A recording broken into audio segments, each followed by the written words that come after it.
acne or tagyawat sa aking mukha, sa aking jawline na talagang super stress ko niyan.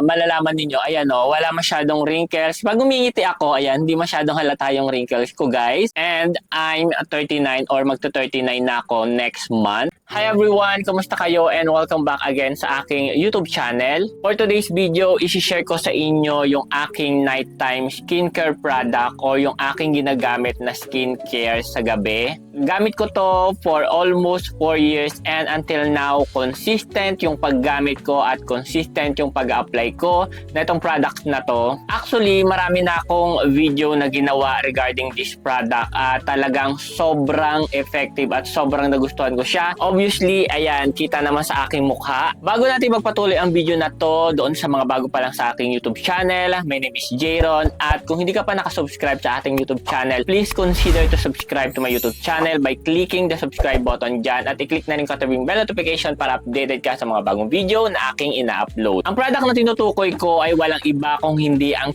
tinaguriang or tinatawag itong king of the king ng mga skincare product. Walang iba kundi ang tretinoin. So, eto yung tretinoin na ginagamit ko for so many long time na almost 4 years ko na siyang gamit. Gusto kong ipakita sa inyo na totoo yung sinasabi ko sa inyo na matagal ko nang ginagamit to. Kaya ako gumamit ng tretinoin during the pandemic is nagkaroon ako ng struggle, nagkaroon ako ng hindi magandang effect sa aking mukha dahil nga tayo ay naka-face mask during the pandemic. So ang nangyari, nagkaroon ako ng malalaki at malalalang acne or tagyawat sa aking mukha, sa aking jawline na talagang super stress ko niyan nung nagkaroon ako ng tagyawat kasi hindi talaga ako sanay na nagkaroon ng ganyan karami na tagyawat. I-share ko sa inyo yung mga tretinoin na nagamit ko. So ito yung mga nagamit ko na tretinoin. So ang unang tretinoin na ginamit ay ito. So ito yung brand na to. So nabili ko to ng 1,500 or 1,200 at meron na siyang kalahating kilo or 500 gram. Yun nga lang, hindi na sila nagbebenta ng ganito kalaking tretinoin dahil po kailangan na siya ng reseta ng dermatologist. Pinagbigyan lang ako ni seller nung ako ay bumili neto.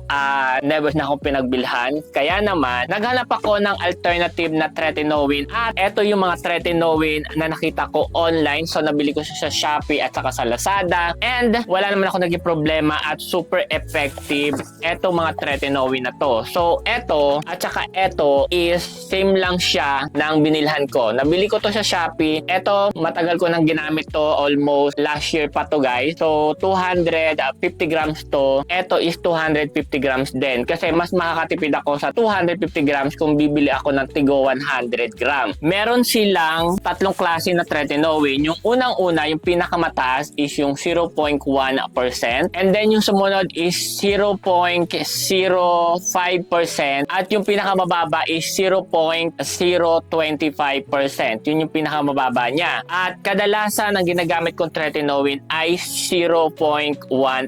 As in, mataas talaga yung ginagamit kong concentrated na tretinoin sa aking mukha. Even sa aking leeg is naglalagay ako ng tretinoin sa gabi hanggang sa batok. Sinasama ko yan kasi alam ko na parte pa rin ng mukha ang ating leeg. At kung mapapansin ninyo doon sa mga artista na banat ang mukha, pero pagdating sa leeg, kitang-kita yung paglalaylay or pagkakaroon ng saging ng balat dito sa leeg kasi hindi nila sinasama na pinapafacial o pinapabotox nila yung leeg. Hindi nila sinasama yon. Importante na pag gumagamit po tayo ng mga skincare product, make sure ninyo na isinasama ninyo na ina-applyan yung leeg, even sunscreen, serum, moisturizer, sinasama yung leeg. Ako, ganun ako mag-apply. Ito yung mga maliliit na version, tigo 100 grams to. Ito yung pinaka-latest na 100 grams. So, ito is 0.05%.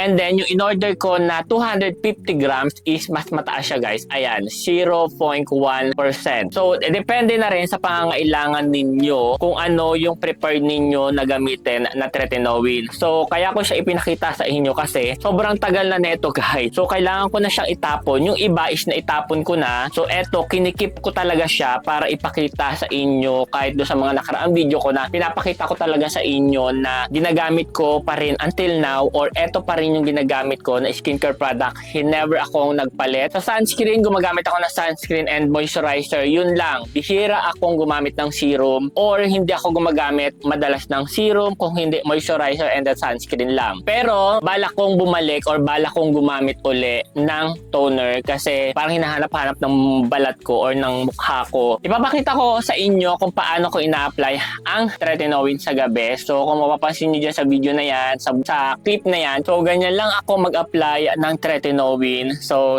talagang buong mukha nila, lagyan ko siya, buong lieg hanggang batok, dinadamay ko talaga siya. Every single night nag-a-apply ako ng tretinoin. So advice ko sa inyo na bago kayo gumamit ng tretinoin, magpa-consult kayo sa dermatologist. So huwag kayong basta-basta gagamit ng tretinoin. So ako, hindi ako nagpa-consult sa dermatologist. So sariling sariling kagustuhan ko siya, or sariling kagustuhan ko ang paggamit ng tretinoin. Meron ako pinagkakatiwalaan neto na seller doon sa Shopee. So ilalagay ko na lang sa description box sa baba kung saan ko siya binili. Pwede nyo siyang subukan. Meron silang 50 grams na version. At kung talagang gusto nyo mas makatipid, go kayo dito sa 100 gram. Alam nyo, doon sa mga nagpapa-dermatologist, meron silang nire-reseta na tretinoin. Pansinin ninyo yung kanilang tretinoin is walang brand, or nakalagay lang siya sa lalagyan na kulay puti, tapos nuknukan ng mahal. Ganito yung ginagawa nila, guys. So gumagawa or bumibili sila doon sa mga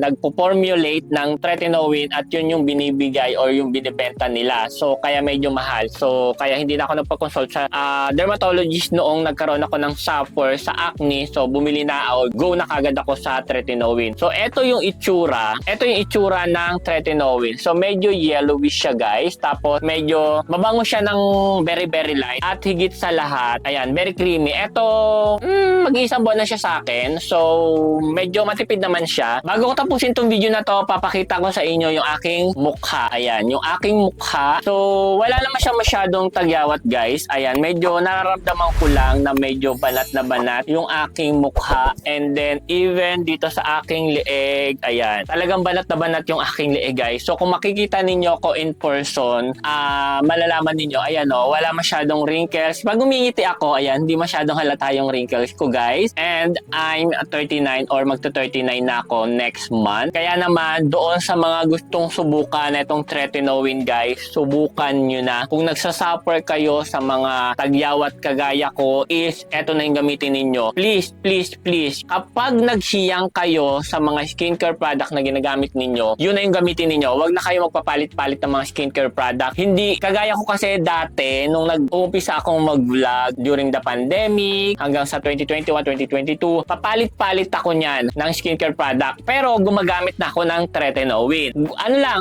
nagtatry lang ako, nagre-review ako ng mga products. So naisipan ko na naguguluhan yung mga nanonood sa aking video, bakit hindi ako mag-to-one ng product. So kaya we decided na eto na lang talaga yung gagamitin ko, ang tretinoin. So yun lang, guys, at maraming salamat sa inyong walang sawang pagsuporta sa aking YouTube channel. Ayan, kung hindi ka pa nakasubscribe sa aking YouTube channel, please consider to subscribe to my YouTube channel. Panoorin nyo yung mga ibang videos ko. At yeah, yun lang, guys, and abangan nyo yung mga upcoming videos natin dahil meron akong mga pasorpresa sa inyo dahil we celebrating ang aking 5 years dito sa YouTube. Kaya naman, abang-abangan nyo yan, guys.